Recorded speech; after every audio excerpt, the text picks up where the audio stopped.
রাতের ট্রেনে যাত্রাকালে পুরুলিয়া দেবেন মাহাতো গভর্নমেন্ট মেডিকেল কলেজের সহযোগী অধ্যাপিকাকে শ্লীলতাহানির অভিযোগ পুরুলিয়ার সিধু কানু বিরসা বিশ্ববিদ্যালয়ের অধ্যাপক সুমন পালের বিরুদ্ধে।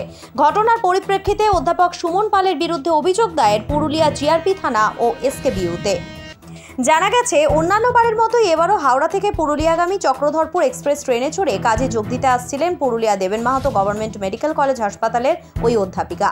ওই একই ট্রেনে একই সময় যাত্রা করছিলেন পুরুলিয়া সিধু কানু বিরসা বিশ্ববিদ্যালয়ের অধ্যাপক সুমন পাল, কিন্তু দুজনের বার্থ নাম্বার ছিল আলাদা।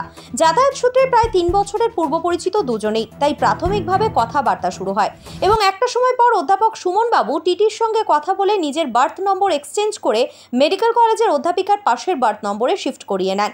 অধ্যাপিকার অভিযোগ, কিছুক্ষণ কথাবার্তার পর সকলেই ঘুমিয়ে পড়েছিলেন। সেই সুযোগে ভোর 4:30 নাগাদ ওই অধ্যাপিকাকে ধর্ষণের চেষ্টা করেন অধ্যাপক সুমন পাল।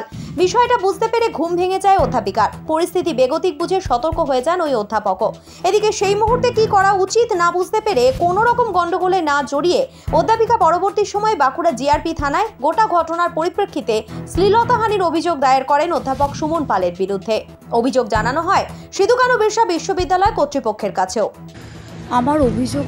আমার অভিযোগ হচ্ছে, এখানে সিধু কানু বিরসা ইউনিভার্সিটি রয়েছে পুরুলিয়াতে, সেখানে জিওগ্রাফি ডিপার্টমেন্টের প্রফেসর সুমন পল, এবং এই প্রফেসর সুমন পলকে বিগত 3 বছরের কাছাকাছি আমরা কিন্তু আমি একা নই, আমাদের মোটামুটি যারা একই দিকে যাতায়াত করেন আমরা সবাই একে অপরে পরিচিত আর কি।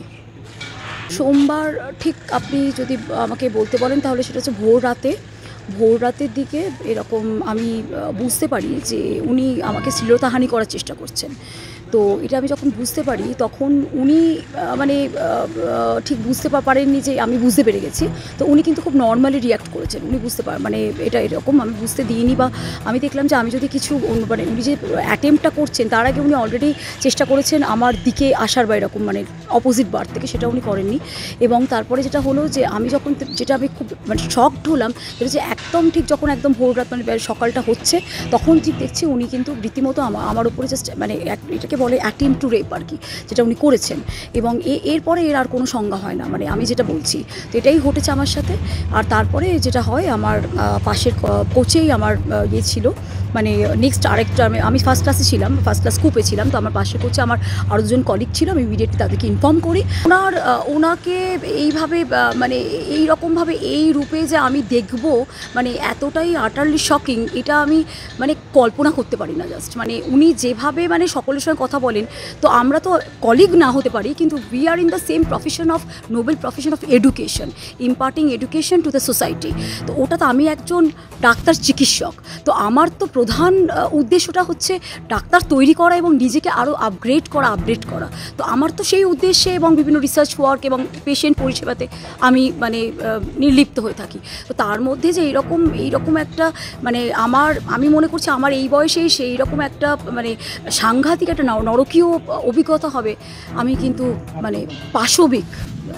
কি স্টেপ নেওয়া হয়েছে রেল পুলিশ এখন অবধি যেটা বারবার বলছে যে যেহেতু ঘটনাটা ঘটেছে বিষ্ণুপুর আর চন্দ্রকোনা রোডের মাঝে, চন্দ্রকোনা রোড ছেড়ে বিষ্ণুপুরের দিকে ট্রেনটা এগোচ্ছিল, এটা মনে হয় এটা ওনারা যেটা বললেন যে এটা বাঁকুড়ার আন্ডারে চলে গেছে, বাঁকুড়া ওসির আন্ডারে যেটা বললেন।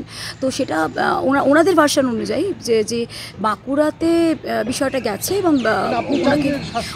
ওনাকে যেটা করা হবে যে ওনাকে মোস্ট প্রবাবলি কাল পরশুর মধ্যে কোর্টে তোলা হবে। কিন্তু বিষয়টা তো এতটা আমি বলছি শৌখিন নয়, বিষয়টা তো শৌখিন নয় যে আস্তে আস্তে তাকে কোর্টে তোলা হবে, আমরা ওয়েট করে থাকবো, আমরা দিনের পর ঘন্টার পর ঘন্টা, আমার 24 ঘন্টার বেশি ইনসিডেন্টসটা হওয়ার পর থেকে আমার মোটামুটি প্রায় 40 ঘন্টা পেরিয়ে গেছে, কিন্তু আমি কিন্তু কোনো কিচ্ছু দেখছি না। কিচ্ছু দেখছি না। ওরা বাঁকুড়া কেন? গোটা বিষয়টা সামনে আসার পর অভিযুক্ত অধ্যাপক সুমন পালকে ফোন করা হলেও তিনি ফোন তোলেননি, ফলে তার কোনো প্রতিক্রিয়া পাওয়া যায়নি। যদিও এই বিষয়ে পুরুলিয়া সিধু কানু বিরসা বিশ্ববিদ্যালয়ের ভিসি পবিত্রচন্দ্র রক্ষিত বলেন, একটা অভিযোগ তার কাছে এসেছে, যেহেতু ঘটনাটি বিশ্ববিদ্যালয়ের বাইরে ঘটেছে সেক্ষেত্রে আইনের পথে চলবে। মেডিকেল কলেজের এবং ওই অধ্যাপিকার সাথে একজন ছাত্র, একজন ছাত্রী এবং তার সঙ্গে একজন অ্যাডমিনিস্ট্রেটিভ অফিসারও এসেছিলেন, এবং এসে ওনারা ঘটনাটার একটা সংক্ষিপ্ত বিবরণ দেন।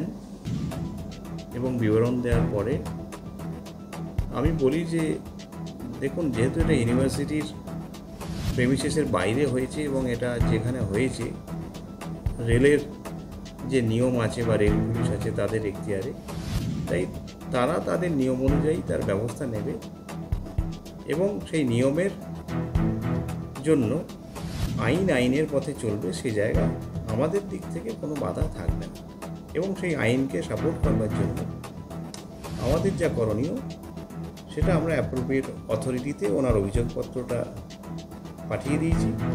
অ্যাপ্রোপ্রিয়েট অথরিটি আমাদের ইউনিভার্সিটির মধ্যে আছে, সেই অথরিটি বিচার বিবেচনা করে আমাদের জানালে আমরা সেই মতো ব্যবস্থা। ঘটনার পর ট্রেনের রাতের নিরাপত্তা ব্যবস্থা নিয়েও প্রশ্ন উঠতে শুরু করেছে। একইভাবে গোটা ঘটনাকে কেন্দ্র করে পুরুলিয়া জেলা জুড়ে চাঞ্চল্য ছড়িয়ে পড়েছে। অভিযোগ হাতে পাওয়ার পর ওই অধ্যাপকের বিরুদ্ধে এখন প্রশাসন কি ব্যবস্থা নেয় সেটাই দেখার অপেক্ষা। Bureau report, Bengal voice 24x7।